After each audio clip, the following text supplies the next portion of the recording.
Welcome back to the Channel 2 News. Like any creative accomplishment, writing is part inspiration and part effort. Bob Coldeen talks with author Walt Goodridge about the creative process of writing. We may not always think we are unique or interesting, but we all have stories to tell. Beyond that, there's just a cultural aspect. Being Chamorro or Carolinian or even Filipino or a contract worker from Bangladesh, your experience is something that the rest of the world probably has never encountered before. And though you may think it's a daily grind, you'd be surprised how many people might really be interested in what your daily life, walking around Tinian, picking hot peppers.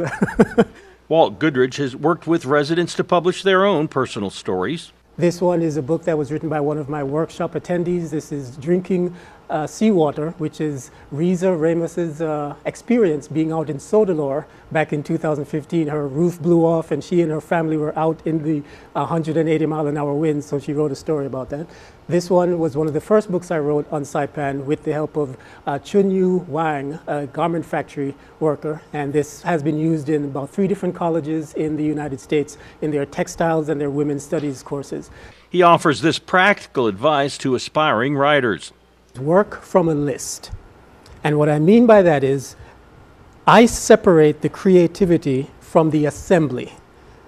And what I mean by that is oftentimes inspiration can come late at night, early in the morning, while I'm driving, while I'm washing dishes, while I'm watching, videos. So the inspiration, the creative, the actual creation of the book can occur at any time throughout your day and through your life. That is not the actual writing process. So when those inspirational ideas hit you, I would suggest writing it on your list. That's because inspiration does not follow a schedule. That the creative process isn't what people think it is. And you can't force the creativity to happen at 6 in the morning when you sit down to write. It may happen of its own accord 2 in the afternoon when you're not ready to write. So that's where the list comes in. After that, then sit down.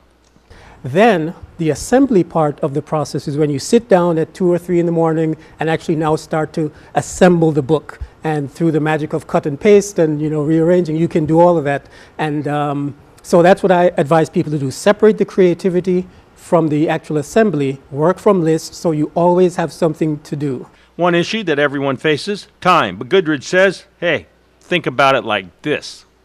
I told you, Bob, that next week I need you to be at the corner of Beach Road and Quartermaster Road at 3 p.m. in the afternoon, and I'll have $1 million for you. Your answer wouldn't be, oh, I don't have the time, I got to see what your answer would be, I'd be there. And that's the sort of commitment you can bring to your writing. You can decide that this is worth it regardless of the payoff. Thank you, Bob. And